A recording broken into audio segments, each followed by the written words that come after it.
ಮಾತುಗಳನ್ನು ಸುದೀರ್ಘವಾಗಿ ಆಲಂಘಿಸಿದ್ದೀರಿ. ನಾನು ಅಧ್ಯಕ್ಷರ ಭಾಷಣ ಹಾಗೂ ಎಲ್ಲ ಭಾಷಣಕಾರರ ಭಾಷಣಗಳ ತತ್ವ ತಾತ್ಪರ್ಯಗಳನ್ನು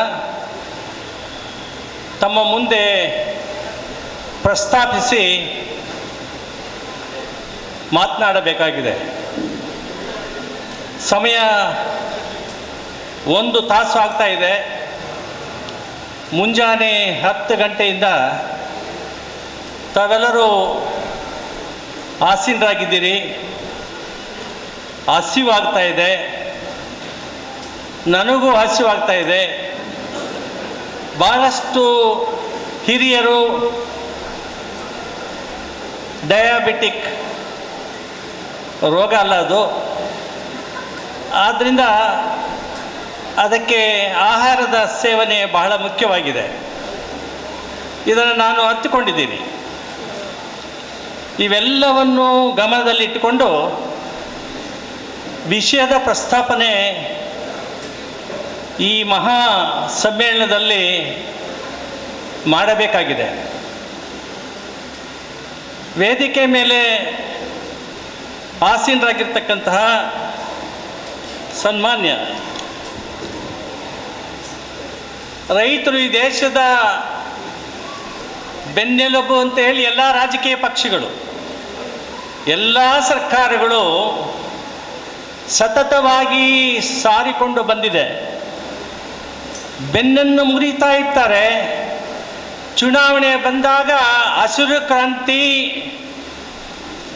ರೈತರು ಬೆನ್ನೆಲುಬು, ರೈತರು ಅನ್ನದಾತರು ಅಂತ ಹೇಳಿ ಮತ ಪಡೆಯುವುದಕ್ಕೆ ನಾಟಕವನ್ನು ಮಾಡ್ತಾರೆ ರಾಜಕೀಯ ಪಕ್ಷಗಳು.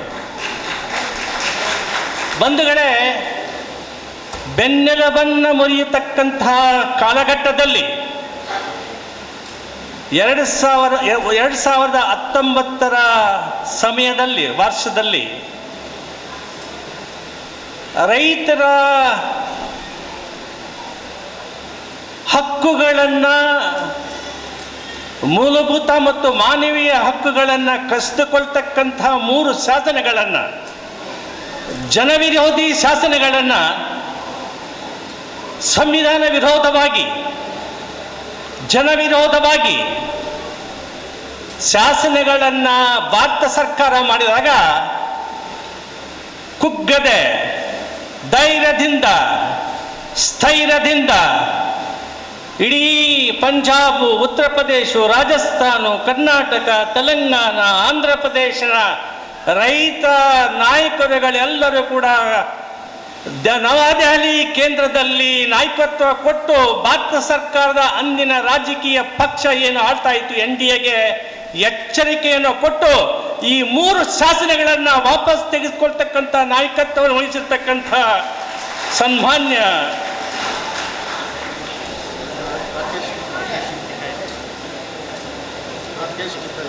ರಾಕೇಶ್ ಟಿಕಾಯ್ತ್ ಅವರೇ, ಅವರು ನನಗೆ ಭಾಳ ಪರಿಚಯ ಇದ್ದಾರೆ. ಕಳೆದ ವರ್ಷ ಅಮರಾವತಿಯಲ್ಲಿ ನಾವು ಸೇರಿದ್ದೀವಿ ರೈತರಿಗೋಸ್ಕರ. ಭಾಳ ದೂರದಿಂದ ನೀವು ಬಂದಿದ್ದೀರಿ. ತುಮಕು ಆತ್ಮ ಸ್ವಾಗತ ಕರ್ ರಹಾ ಹೂಂ.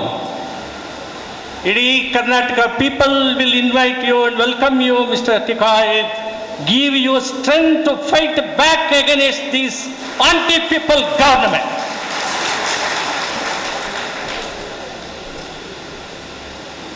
ಎಪ್ಪತ್ತೈದು ಸ್ವತಂತ್ರ ಭಾರತ ದೇಶದಲ್ಲಿ 76ನೇ ಗಣರಾಜ್ಯೋತ್ಸವವನ್ನು ಆಚರಿಸಿಕೊಂಡಿರ್ತಕ್ಕಂಥ ಮಹೋನ್ನತ ಭಾರತ ದೇಶದಲ್ಲಿ ಜನವಿರೋಧಿ ನೀತಿಯನ್ನು, ಸಂವಿಧಾನಬದ್ಧವಾಗಿ ಆಳ್ವಿಕೆಯನ್ನು ನೀಡದಿದ್ದರೆ ಸಂವಿಧಾನವನ್ನೇ ಮುರಿತೀವಿ ಅಂತ ಹೇಳ್ತಕ್ಕಂತಹ ಸರ್ಕಾರಕ್ಕೆ ಎಚ್ಚರಿಕೆಯನ್ನು ಕೊಡ್ತಕ್ಕಂತಹ ಮಹಾ ಸಮ್ಮೇಳನ ಇದು. ಅದ್ಭುತ 10ನೇ ಮೇ ಸಾಹಿತ್ಯ ಮೇಳ. ಬಹಳಷ್ಟು ವಿಚಾರ ಸಂಕಿರಣಗಳು ನಡೆಯಲಿವೆ. ಬಹಳ ಮಹೋನ್ನತ ವಿಷಯಗಳ ಬಗ್ಗೆ ಅರ್ಥಗರ್ಭಿತವಾಗಿರ್ತಕ್ಕಂಥ ಮಾತುಗಳು ಮಾತನಾಡುವರಿದ್ದಾರೆ.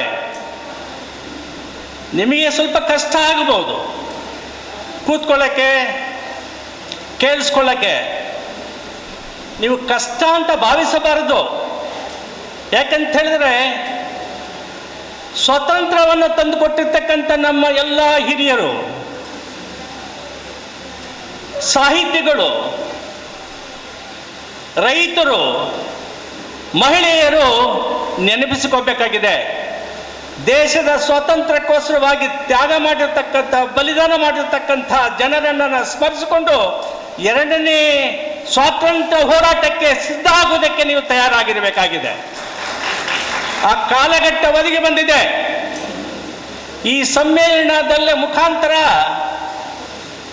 ಆಳುವ ಸರ್ಕಾರಕ್ಕೆ, ಭಾರತ ಸರ್ಕಾರಕ್ಕೆ ಎಲ್ಲ ಬೇಜವಾಬ್ದಾರಿಯುತವಾಗಿ ನಡೆದುಕೊಳ್ತಿರ್ತಕ್ಕಂಥ, ಸಂವಿಧಾನಾತ್ಮಕವಾಗಿರ್ತಕ್ಕಂಥ ಎಲ್ಲ ಸಮಸ್ಯೆಗಳಿಗೆ ಎಚ್ಚರಿಕೆಯನ್ನು ನಾವು ನೀಡ್ತಾ ಇದ್ದೀವಿ. ನೀವು ಸಂವಿಧಾನವನ್ನು ಮುರಿದರೆ, ಜನವಿರೋಧಿಯನ್ನ ಮಾಡಿದರೆ, ಸಂವಿಧಾನ ಮುರಿದು ಪ್ರಜಾತಂತ್ರವನ್ನ ಬೇರೆ ರೂಪದಲ್ಲಿ ಇರುವ ರಾಜಕೀಯ ಪಕ್ಷಕ್ಕೆ ಸರ್ಕಾರವನ್ನು ನೀಡ್ತೀವಿ ಅಂತ ಹೇಳ್ತಕ್ಕಂಥ ಜನರಿಗೆ ಎಚ್ಚರಿಕೆಯನ್ನು ಈ ಸಂದರ್ಭದಲ್ಲಿ ನಾವು ಹೇಳಿ ಬಯಸ್ತಿದ್ದೇವೆ. ಈ ಮಾತನ್ನು ನಾನು ಯಾಕೆ ಹೇಳ್ತಿದ್ದೀನಿ ಅಂತ ಹೇಳಿದ್ರೆ, ನಿನ್ನೆ ನಡೆದ ಸರ್ವೋಚ್ಚ ನ್ಯಾಯಾಲಯದ ತೀರ್ಪಿನ ವಿಚಾರದ ಬಗ್ಗೆ ಇಲ್ಲಿ ಪ್ರಸ್ತಾಪ ಮಾಡ್ತಾ ಇದ್ದೀನಿ. ಬಂಧುಗಳೇ, ಪ್ರತಿಯೊಬ್ಬ ಪ್ರಜೆ, ಪ್ರತಿಯೊಬ್ಬ ಸಂಸ್ಥೆ, ಪ್ರತಿಯೊಬ್ಬ ಪ್ರಧಾನಮಂತ್ರಿ, ಪ್ರತಿಯೊಬ್ಬ ಮುಖ್ಯಮಂತ್ರಿ, ಸಂಪುಟ ಸಚಿವ ಸದಸ್ಯರುಗಳು, ನೌಕರಶಾಹಿ ಜನರು, ಈ ದೇಶದ ಸಮಸ್ತ 140 ಕೋಟಿಗೆ ಉತ್ತರ ಕೊಡ್ತಕ್ಕಂಥ ಜನರು ನೀವು, ಜನಸೇವಕರು ನೀವು ಅಂತ ಈ ಸಂದರ್ಭದಲ್ಲಿ ಹೇಳ್ತಿದ್ದೇನೆ. ಜನರನ್ನ ಕೆರಳಿಸಬೇಡಿ. ಕೆರಳಿಸಿದರೆ ಸಿಂಹಗಳಾಗ್ತವೆ. ಗೋಮುಖ ವ್ಯಾಘ್ರವನ್ನು ಧರಿಸಿಕೊಂಡು ಜನಪರ, ಮಹಿಳೆಯ ಪರ, ದೀನದಲಿತರ ಪರ ಅಂತ ಹೇಳಿ ಟೋಪಿ ಹಾಕ್ತಕ್ಕಂಥ ಮಾತುಗಳನ್ನು 10 ವರ್ಷದಿಂದ ಹೇಳ್ಕೊಂಡು ಬರ್ತಿದ್ದೀರಿ. ಅದನ್ನು ಇವಾಗ ನಿಲ್ಲಿಸಬೇಕು ಅಂತ ಹೇಳಿ ಈ ಸಂದರ್ಭದಲ್ಲಿ ಹೇಳ್ತಿದ್ದೇನೆ. ಸಂವಿಧಾನದ ಸತ್ವ, ಸಂವಿಧಾನದ ತಾತ್ಪರ್ಯವನ್ನು ಅರ್ಥಕೊಂಡು ಮಾತಾಡಬೇಕಾಗಿದೆ. ಯಾರು ಕೊಟ್ಟಿರೋದು ಸಂವಿಧಾನ? 299 ಕಾನ್ಸ್ಟಿಟ್ಯೂಯೆಂಟ್ ಅಸೆಂಬ್ಲಿ, ವಿಧಾನಸಭಾ ಕಾನ್ಸ್ಟಿಟ್ಯೂಯೆಂಟ್ ಅಸೆಂಬ್ಲಿ, 299 ಜನ ಯಾರು? ಸಾಮಾನ್ಯ ಜನರ, ರೈತರ, ಮಹಿಳೆಯರ, ಯುವಜನರ ಪ್ರತಿನಿಧಿಗಳವರಲ್ಲ. ಆದ್ರೆ ಕೂಡ ಅಂದಿನ ಕಾಲಘಟ್ಟದಲ್ಲಿ the architect of the constitution, the great international jurist, ಸಂವಿಧಾನದ ಶಿಲ್ಪಿ ಅಂಬೇಡ್ಕರ್ ಅವರು ರಚನೆ ಮಾಡಿರ್ತಕ್ಕಂತಹ ಸಂವಿಧಾನ, ಈ ಸಂವಿಧಾನಕ್ಕೆ ಶಕ್ತಿ ಬಲಯುತವಾಗಿದೆ. 140 ಕೋಟಿ ಜನಸಂಖ್ಯೆ, ಅದಕ್ಕೆ ಶಕ್ತಿಯನ್ನು ತುಂಬತಕ್ಕಂಥ ಗ್ರಂಥ, ರಾಜಕೀಯ ಗ್ರಂಥ, ಮಾನವತಾವಾದದ ಪ್ರತಿಪಾದನೆ ಮಾಡ್ತಕ್ಕಂಥ ಗ್ರಂಥವನ್ನು ನೀವು ಬದಲಾವಣೆ ಮಾಡುದು ಅಂತ ಹೇಳಿದ್ರೆ ನಿಮ್ಮ ಹಗಲ ಕನಸು ಅಂತ ಇವಾಗ ಹೇಳ್ತಾ ಇದ್ದೀನಿ. ಬಂಧುಗಳೇ, ಜವಾಬ್ದಾರಿಯುತವಾಗಿ ಜನರಿಂದ ಮತ ಪಡೆದು ಜನರ ಪ್ರತಿನಿಧಿಗಳಾಗಿ ಸಾರ್ವಭೌಮತ್ವವನ್ನು ನಿಮಗೆ ನಾವು ಕೊಟ್ಟಿದ್ದೀವಿ. ಜನರು ಏನಕ್ಕಾಗಿ? ಸಂವಿಧಾನಬದ್ಧವಾದ ಆಡಳಿತವನ್ನು ಸಮಸ್ತ ಜನರಿಗೆ, ಸಾಮಾಜಿಕ ನ್ಯಾಯ, ಆರ್ಥಿಕ ನ್ಯಾಯ, ರಾಜಕೀಯ ನ್ಯಾಯವನ್ನು ಕೊಡಬೇಕು ಅಂತ ಹೇಳಿ. ಯಾವ ಸಾಮಾಜಿಕ ನ್ಯಾಯ ಕೊಟ್ಟಿದ್ದೀಯ ಮಹಿಳೆಗೆ ನೀನು? ನಾಚಿಕೆ ಆಗಲ್ವಾ? ಮೊನ್ನೆ ಚಳಿಗಾಲದ ಸಂಸತ್ನಲ್ಲಿ ಸಂವಿಧಾನಕ್ಕೆ ತಿದ್ದುಪಡಿ ಮಾಡಿ ಚುನಾವಣೆ ಹುನ್ನಾರ, ಮಹಿಳೆಯರೆಲ್ಲರೂ ನಮಗೆ ಓಟು ಕೊಡ್ತಾರೆ ಅಂತ ಹೇಳಿ ಸಂವಿಧಾನ ತಿದ್ದುಪಡಿ, ನಿಮಗೆ ರಾಜಕೀಯ ಸ್ವಾತಂತ್ರ್ಯವನ್ನು ಕೊಡ್ತೀವಿ ಅಂತ ಹೇಳಿದ್ರಲ್ಲ, 10 ವರ್ಷಗಳು ಏನು ಯೋಚನೆ ಮಾಡ್ತಿದ್ರಿ ತಾವು? ಯಾಕೆ ಮಾಡಲಿಲ್ಲ ಸಂವಿಧಾನ ತಿದ್ದುಪಡಿ? ಇವಾಗ ತಿದ್ದುಪಡಿ ಮಾಡಿದ ತಕ್ಷಣ ಮಹಿಳೆಯರಿಗೆ 33% ರಾಜಕೀಯ ಪ್ರತಿನಿಧಿಗಳನ್ನಾಗಿ ಸಂಸತ್ನಲ್ಲಿ, ವಿಧಾನಸಭೆಗಳಲ್ಲಿ, ನಗರ ಸಂಸ್ಥೆಗಳಲ್ಲಿ ಕೊಡೋದಕ್ಕೆ ಇನ್ನು 10 ವರ್ಷ ಆದರೂ ಕೂಡ ಸಾಧ್ಯ ಆಗಲ್ಲ ಅಂತಕ್ಕಂಥ ವಿಚಾರಣೆ ಸಂದರ್ಭದಲ್ಲಿ ಹೇಳ್ತಿದ್ದೀನಿ. ನಮ್ಮ ಜನರು ಜಾಣರು, ನನ್ನ ತಾಯಿಯಂದರು, ತಂಗಿಯರು ಜಾಣರು. 76 ವರ್ಷದಲ್ಲಿ ಸಾಮಾಜಿಕ ನ್ಯಾಯ, ಸಮಾನ ನ್ಯಾಯವನ್ನು ಕೊಡದೇ ಇರ್ತಕ್ಕಂಥ ಮಹಿಳೆಯರು ಇವಾಗ ನೀನು ಹೇಳ್ಬಿಟ್ರೆ ಕೇಳ್ಕೊಳ್ತೀವಿ ಅಂತ ಹೇಳಿದ್ರೆ ನಿನ್ನ ಹುಚ್ಚುತನ. ಈ ಚುನಾವಣೆಯಲ್ಲಿ ಎಲ್ಲ ಮಹಿಳೆಯರು ಒಳ್ಳೆಯ ಮತವನ್ನು ಯಾರಿಗೆ ಕೊಡಬೇಕಾಗಿದೆಯೋ, ಪ್ರಜಾಸತ್ತೆಯನ್ನು, ಸಂವಿಧಾನವನ್ನು, ಬಹುತ್ವದ ಸಮಾಜವನ್ನು, ಸಂವಿಧಾನದ ಆಶಯಗಳನ್ನು ಈಡೇರಿಸ್ತಕ್ಕಂಥ ರಾಜಕೀಯ ಪಕ್ಷಗಳಿಗೆ ಇಡೀ ದೇಶದಲ್ಲಿ ಮತ ನೀಡಿರುವುದರಿಂದ ಮತ ಹಾಕಿದ ಮೇಲೆ 4 ದಿವಸಕ್ಕೆ ಅಂಕಿಅಂಶಗಳು ಬೇರೆ, 11 ದಿವಸಗಳಿಗೆ ಅಂಕಿಅಂಶಗಳು. 1 ಕೋಟಿ 6ನೇ ಸುತ್ತಿನ ಲೋಕಸಭಾ ಮಹಾಚುನಾವಣೆ ನಡೀತಾ ಇದೆ ಇವಾಗ. ಯಾಕೆ ಪಾರದರ್ಶಕವಾಗಿ ಎಷ್ಟು ಮತ ನೀಡಿದ್ದಾರೆ ಮತಗಟ್ಟೆಗಳಲ್ಲಿ ಅಂತ ಹೇಳಕ್ಕೆ ಏನು ನಿನಗೆ ಕಷ್ಟ? ಚುನಾವಣೆ ಕಮಿಷನರ್ ಅಂತ ಈ ಜನರ ಮುಖಾಂತರ ಪ್ರಶ್ನೆ ಮಾಡ್ತಿದ್ದೀವಿ.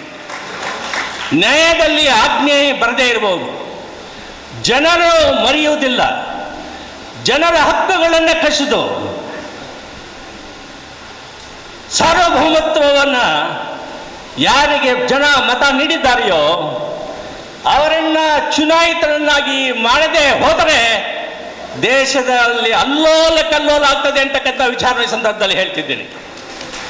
ಜನ ಸತ್ತಿಲ್ಲ. ನಾವು ನೀವೆಲ್ಲ ಬರಹಗಾರರು, ಸಾಹಿತಿಗಳು, ಕವಿತೆಗಾರರು, ಕವಿತೆಯರು, ಹೋರಾಟಗಾರರು, ಬುದ್ಧಿಜೀವಿಗಳು, ಯುವಕರು, ಜ್ಞಾನವಂತರು, ಕಷ್ಟಕರ್ಮಿ ರೈತರು, ಕಾರ್ಮಿಕರು, ಮಹಿಳಾ ಶಕ್ತಿ, ಆದಿಶಕ್ತಿ, 50% ಇರ್ತಕ್ಕಂಥ ಪ್ರಜಾ ಸಂಖ್ಯೆಯಲ್ಲಿ ಆದಿಶಕ್ತಿ ಎದ್ದು ನಿಂತುಕೊಳ್ತದೆ ಅಂತಕ್ಕಂಥ ವಿಚಾರಣೆ ಸಂದರ್ಭದಲ್ಲಿ ಹೇಳ್ತಿದ್ದೇನೆ. ಬಂಧುಗಳೇ, ಪ್ರಸ್ತಾವನೆಯನ್ನು ನಾವೆಲ್ಲ ಓದಿದ್ದೀವಿ. ಓತನ್ನ ನಾವು ತೆಗೆದುಕೊಂಡಿದ್ದೀವಿ. ಪ್ರಸ್ತಾವನೆಯಲ್ಲಿರ್ತಕ್ಕಂಥ ಎಲ್ಲ ಅಂಶಗಳು ಸರ್ವೋಚ್ಚ ನ್ಯಾಯಾಲಯ 51 ವರ್ಷಗಳ ಹಿಂದೆ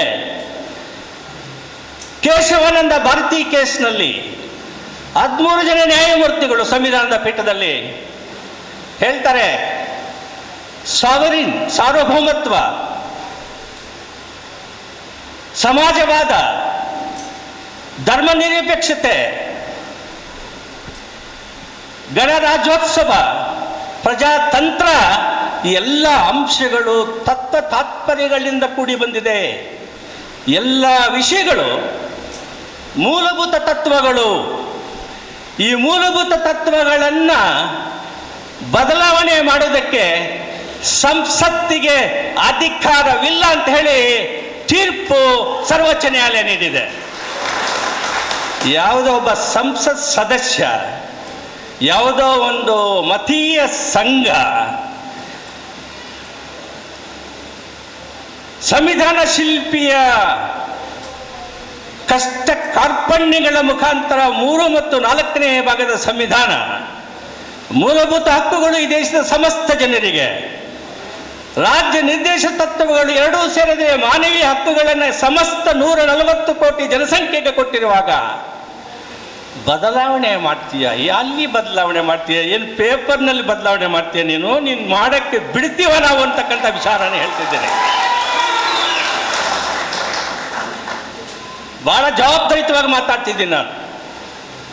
19 ವರ್ಷಗಳ ಕಾಲ ನ್ಯಾಯಾಧೀಶನಾಗಿ ಕೆಲಸ ಮಾಡಿದ್ದೀನಿ. ಸಂವಿಧಾನವನ್ನು ಅರ್ಥೈಸಿ ಕರಗಿಸಿಕೊಂಡು ಜೀರ್ಣ ಮಾಡಿಕೊಂಡು ಮಾತಾಡ್ತಿದ್ದೇನೆ. ಬಂದು ಮಾತಾಡಲಿ, ಇಲ್ಲಿ ಈ ವೇದಿಕೆಯಲ್ಲಿ ಹಂಚಿಕೊಳ್ಳಿ. ಯಾವುದಕ್ಕೆ ನಿಮಗೆ ಮತ ಕೊಡಬೇಕು ಅಂತ ಕೇಳಲಿ. ಯಾಕೆ ನಿಮಗೆ ಸರ್ಕಾರ ರಚನೆ ಮಾಡೋದಕ್ಕೆ ಅಧಿಕಾರವನ್ನು ಜನರು ಕೊಡಬೇಕು ಅಂತ ಹೇಳಿ. ನಿರುದ್ಯೋಗ ಸಮಸ್ಯೆಯನ್ನು ಬಗೆಹರಿಸಿದ್ಯಾ? ಹೆಣ್ಣು ಮಕ್ಕಳಿಗೆ ಸಾಮಾಜಿಕ ನ್ಯಾಯ, ಆರ್ಥಿಕ ನ್ಯಾಯ, ರಾಜಕೀಯ ನ್ಯಾಯ ಕೊಟ್ಟಿದೆಯಾ? ದೀನದಲಿತರಿಗೆ ರಿಸರ್ವೇಷನ್ನಲ್ಲಿ 1 ಕೋಟಿ ಕೆಲಸವನ್ನು ಕೊಡ್ತೀನಿ ಅಂತೇಳಿ 2014ರಲ್ಲಿ ಹೇಳಿದಲ್ಲ. ಯಾವ ಜನರಿಗೆ ನೀನು ಉದ್ಯೋಗ ಕೊಟ್ಟಿದ್ದೀಯಾ? ಅದರ ಬದಲು ಕೋಟ್ಯಾಂತರ ಜನರು ನಿರುದ್ಯೋಗಿಗಳಾಗಿದ್ದಾರೆ. ಸರ್ಕಾರದ ಕಂಪನಿಗಳಲ್ಲಿ ಬಂಡವಾಳಶಾಹಿಗಳಿಗೆ ಒಪ್ಪಿಸಿಬಿಟ್ಟು ಕೆಲಸ ಮಾಡ್ತಕ್ಕಂಥ ಕುಟುಂಬಗಳಿಗೆ ಬೀದಿಯಲ್ಲಿ ಹಾಕಿದ್ದೀರಿ. ನಿರುದ್ಯೋಗಿಗಳಾಗಿದ್ದಾರೆ. ರೈತರು ಸಾಲವನ್ನು ಮರುಪಾವತಿ ಮಾಡೋಕ್ಕೆ ಸಾಧ್ಯವಿಲ್ಲದೇನೆ ಆತ್ಮಹತ್ಯೆ ಲಕ್ಷಾಂತರ ಜನ ಮಾಡಿದಾರಲ್ಲ, ಅವರಿಗೇನೂ ನೀನು ನ್ಯಾಯ ಕೊಟ್ಟಿದ್ದೆ? ರೈತರು ಬೆನ್ನೆಲುಬು ಈ ದೇಶಕ್ಕೆ. ಯಾಕೆ ನೀನು MSP ಮಾಡಲಿಲ್ಲ? ಮಿನಿಮಮ್ ಸಪೋರ್ಟ್ ಪ್ರೈಸ್ ಇವತ್ತಲ್ಲ, ಅಂದಿನ UPA ಕಾಲದಲ್ಲಿ ಕೃಷಿ ವಿಜ್ಞಾನಿ ಕಳೆದ ವರ್ಷ ಸತ್ರಲ್ಲ ಸ್ವಾಮಿನಾಥನ್, ಡಾಕ್ಟರ್ ಸ್ವಾಮಿನಾಥನ್ ಅವರವತ್ತು ಹೇಳಿದ್ರಲ್ಲ, ರೈತರಿಗೆ ಮಿನಿಮಮ್ ಸಪೋರ್ಟ್ ಪ್ರೈಸ್ ಫಾರ್ಮುಲಾ ಹೇಳಿದ್ರಲ್ಲ. ಭೂಮಿ ಬಂಡವಾಳ, ಕುಟುಂಬ ಸದಸ್ಯರು, ಲೇಬರರ್ಸ್, ಹೂಡಿಕೆ ಬಂಡವಾಳ, ಏನು ನೀನು ಬೆಳೀತೀಯ ಅದಕ್ಕೆ ಭೂಮಿಗೆ 50% ಹಾಕಿ ನೀನು ಆ ಬೆಲೆಗೆ ರೈತ ಬೆಳೀತಕ್ಕಂಥ ಅನ್ನದಾತನಿಗೆ ಕನಿಷ್ಠ ಬೆಲೆಯನ್ನು ನಿಗದಿಪಡಿಸಿ ಅಂತ ಹೇಳಿದ್ರೆ ಸುಪ್ರೀಂ ಕೋರ್ಟ್ನಲ್ಲಿ ಬಂದು ಅಫಿಡವಿಟ್ ಹಾಕ್ತೀರಿ. ಈ ಸರ್ಕಾರ ಕೊಡಕ್ಕಾಗಲ್ಲ ಅಂತ ಹೇಳಿ ನಾಚಿಕೆ ಆಗಲ್ವಾ ನಿಮಗೆ? ರೈತರ ಓಟ್ ಆಗಬೇಕು ಅಂತ ಹೇಳಿ ಯಾವ ಸ್ವಾರ್ಥಕ್ಕಾಗಿ ನಿಮಗೆ? ಎಲ್ಲಿ ಸಮಾನತೆ? ಸಮಾನತೆ ಮೂಲಭೂತ ಹಕ್ಕು, ಜಸ್ಟಿಸ್ ಮೂಲಭೂತ ತತ್ವ ಪ್ರಸ್ತಾವನೆಯಲ್ಲಿ. Justice for whom? Justice for Adani and Ambani? Who is justice? Justice for the people, common people. People live in slums, live in Harijani-Girijani, live in rural India. ನನ್ನ ಅಕ್ಕ ತಂಗಿಯರು ಹೊಲದಲ್ಲಿ ಕೆಲಸ ಮಾಡ್ತಾರಲ್ಲ, ನನ್ನ ತಾಯಿಂದರು ನೋಡಿ ಎಷ್ಟು ಚೆನ್ನಾಗಿ ಡೋಲ್ ಹೊಡೆದು ನೀವು ನಮ್ಮ ದೇಶದ ಪ್ರಭುಗಳು. ನೀವು ಯಾವ ಡೊಂಗ ಮಾತುಗಳನ್ನು ಹೇಳಿ ಯಾರಿಗೆ ಕಣ್ಣುರಿಸ್ತಕ್ಕಂಥ ಮಾತುಗಳನ್ನು ಹೇಳ್ತೀಯಪ್ಪ? ಆ ಕಾಲ ಹೋಯ್ತು, ಹೋಗ್ತಾ ಇದೆ. ಆದ್ದರಿಂದ ಈ ಬರಹಗಾರರ ಸಮ್ಮೇಳನ ಬಹಳ ಪ್ರಾಮುಖ್ಯತೆಯನ್ನು, ಸಾಹಿತ್ಯ ಸಮ್ಮೇಳನ ಬಹಳ ಪ್ರಾಮುಖ್ಯತೆಯನ್ನು ಪಡೆದಿದೆ ಅಂತ ನನ್ನ ಅನಿಸಿಕೆ. ಆದ್ದರಿಂದ ಈ ಸಮ್ಮೇಳನ ವಿಚಾರಗೋಷ್ಠಿಗಳು ಮಾಡಿ, ಕವಿಗೋಷ್ಠಿಗಳನ್ನು ಮಾಡಿ, ಮನೆಯಲ್ಲಿ ಕೂತ್ಕೊಂಡ್ರೆ ಪ್ರಜಾತಂತ್ರ, ಪ್ರಜಾಪ್ರಭುತ್ವ, ಸಂವಿಧಾನದ ಆಶಯಗಳು ಈಡೇರಿಸ್ತದೆ ಅಂತ ಯಾರಾದರೂ ಭಾವಿಸಿದರೆ ನೀವು ತಪ್ಪು ತಿಳುವಳಿಕೆ. ಯಾವಾಗಲೂ ನೀವು ಎಚ್ಚರಿಕೆಯಿಂದ ಇದ್ದು ಹೋರಾಟದ ಆದಿ ಮುಖಾಂತರ ಜನವಿರೋಧಿ ನೀತಿ ಸರ್ಕಾರಗಳನ್ನು ಅರಬ್ಬಿ ಸಮುದ್ರಕ್ಕೆ ತಳ್ಳಬೇಕಾಗಿದೆ ಅಂತ ಈ ಸಂದರ್ಭದಲ್ಲಿ ಹೇಳ ಬಯಸುತ್ತಿದ್ದೇನೆ. ಯಾರಿಗೆ ಸಮಾನತೆ? 14ನೇ ಅಂಶ 3 ವಾಕ್ಯ. Equality, equal opportunity. ಯಾರಿಗೆ ಈಕ್ವಾಲಿಟಿ? ರೈತನ ಮಗ, ಮಹಿಳೆ, ಕೂಲಿಗಾರ, ಅಂಬಾನಿ, ಅದಾನಿ ಇವರಿಗೆ ಇಷ್ಟೇನಾ? 5 minutes I can please, they will stay back. ನಾನು ಧರ್ಮ ರಾಜಕಾರಣ ಮಾತಾಡಲೇ ಇಲ್ಲ. ನಾನು ಮಾತಾಡಬೇಕಾ ಹೋಗ್ಬೇಕಾ?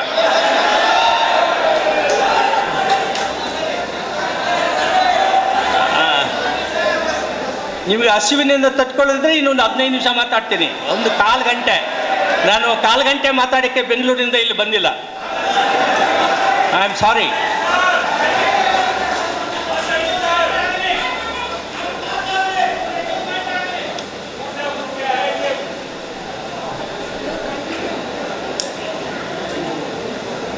ಸಮಾನತೆ ಎಂದರೆ ಸಮಾನ ಅವಕಾಶಗಳು, ಏರ್ಪೋರ್ಟ್ಗಳು, ರೈಲ್ವೆ ಸ್ಟೇಷನ್ಸು, ಏರ್ಕ್ರಾಫ್ಟ್ಸು, ಬಂದರುಗಳು, ಲೈಫ್ ಇನ್ಶೂರೆನ್ಸ್ ಕಾರ್ಪೊರೇಷನ್ ಶೇರ್ಸು, ಇವೆಲ್ಲನೂ ಒಬ್ಬ ದೊಡ್ಡ ಮನುಷ್ಯನಿಗೆ ಕೊಟ್ಬಿಟ್ಟು ಊಟ ಇಲ್ಲದೇನೆ ಉಪವಾಸ ಇರ್ತಕ್ಕಂಥ ಕೋಟ್ಯಾಂತರ ಜನರಿಗೆ ಇದಕ್ಕೂ ಅದಕ್ಕೆ ಹೋಲಿಸಿದಾಗ ಸಮಾನತೆನಾ? ಇದು ಯಾವ ಸಮಾನತೆ? ಸಮಾನತೆ ಇಲ್ಲದಿರ್ತಕ್ಕಂಥ ಯಾವ ಸಮಾನತೆ? ಓಟ್ ಹಾಕುವುದು ಸಮಾನತೆ ಅಲ್ಲ, ಆರ್ಥಿಕ ಸಮಾನತೆ. ಒಂದು ಸರ್ವೋಚ್ಚ ನ್ಯಾಯಾಲಯದ ತೀರ್ಪಿನಲ್ಲಿ ಓಲ್ಗಾ ಟೆಲೀಸ್ ಅಂತಕ್ಕಂಥ ಚಾರಿತ್ರಿಕವಾಗಿರ್ತಕ್ಕಂಥ ತೀರ್ಪು, ಓಲ್ಗಾ ಟೆಲೀಸ್ ಅಂತಕ್ಕಂಥದ್ದು ನಿಮ್ಮಂಥ journalist came to Supreme Court 32 petition fundamental right, ಮೂಲಭೂತ ಹಕ್ಕುಗಳು ನಮಗೆ ಉಲ್ಲಂಘನೆ ಆಗಿದೆ ಅಂತ ಬಾಂಬೆ ದಿ ಸ್ಲಮ್ ಡಲಾರ್ಸ್ ಅಲ್ಲಿ ಹೇಳ್ತಾರೆ. 32ನೇ ಕಾಲಂ ಇದು ಪ್ಯಾರಾಗ್ರಾಫ್ನಲ್ಲಿ ಯುನೈಟೆಡ್ ಸ್ಟೇಟ್ಸ್ ಆಫ್ ಅಮೇರಿಕಾ 1957ರ ತೀರ್ಪಿನ ಪ್ರಕಾರ ಏನಂತ ಹೇಳ್ತಾರೆ? ಸಮಾನತೆ ಜೀವನ ಪಶುಗಳ ಜೀವನ ಅಲ್ಲ. ಜನರಿಗಾಗಿ ಗೌರವಯುತವಾಗಿ ಬದುಕಬೇಕಾದ್ರೆ ಅವರಿಗೆ ಸೋರ್ಸ್ ಆಫ್ ಇನ್ಕಮ್ ಬೇಕು. ಏನು ಸೋರ್ಸು? ಉದ್ಯೋಗ source, agriculture source, business source. ಎಲ್ಲಿದೆ ಲ್ಯಾಂಡು ಎಲ್ಲರಿಗೂ ಸಮರ್ಪಕವಾಗಿ ರೈತರಿಗೂ ಭೂಮಿ ಇರ್ತಕ್ಕಂಥದ್ದಕ್ಕೆ ಜನರಿಗೆ ಸಮಾನವಾಗಿ ಹಂಚಿಕೆಯಾಗಿದೆಯಾ? ಸಮಾನವಾದ ಅವಕಾಶಗಳು ಸರ್ಕಾರಿ ಉದ್ಯೋಗ ಸಿಕ್ಕಿದೆಯಾ? ಸರ್ಕಾರದ ಉದ್ಯೋಗಗಳನ್ನು ಕೊಡೋಕ್ಕಾಗಲಿಲ್ಲ ಅಂದರೆ ನಿಮ್ಮ ಎಲ್ಲ ಕೆಲಸವನ್ನು ಖಾಸಗಿಯವರಿಗೆ ಕೊಟ್ಟಿದ್ದೀರಲ್ಲ. ವಿದ್ಯೆ ಖಾಸಗಿ ಸಂಸ್ಥೆ, ಆಸ್ಪತ್ರೆ ಖಾಸಗಿ ಸಂಸ್ಥೆ, ಏರ್ಪೋರ್ಟು ಖಾಸಗಿ ಸಂಸ್ಥೆ, ಇವೆಲ್ಲ ಕೂಡ ಪಬ್ಲಿಕ್ ಡಿಸ್ಚಾರ್ಜ್ ಆಫ್ ಡ್ಯೂಟೀಸ್, ಸಾರ್ವಜನಿಕರ ಕರ್ತವ್ಯಗಳನ್ನು ನಿರ್ವಹಿಸ್ತಕ್ಕಂಥ ಸರ್ಕಾರಗಳು ಮಾಡ್ತಕ್ಕಂಥ ಕೆಲಸವನ್ನು ಖಾಸಗಿಯವರಿಗೆ ನೀವು ಕೊಟ್ಟಿದ್ದೀರಲ್ಲ. ಅಲ್ಲಿ ಯಾಕೆ ರಿಸರ್ವೇಷನ್ ಆರ್ಟಿಕಲ್ 15 and 16 ಹರಿಜನ ಗಿರಿಜನ ಎಲ್ಲರಿಗೂ ಯಾಕಿಲ್ಲ? ಅದು ಬೇಕಾಗಿದೆ. ಅದು ಸಮಾನತೆ.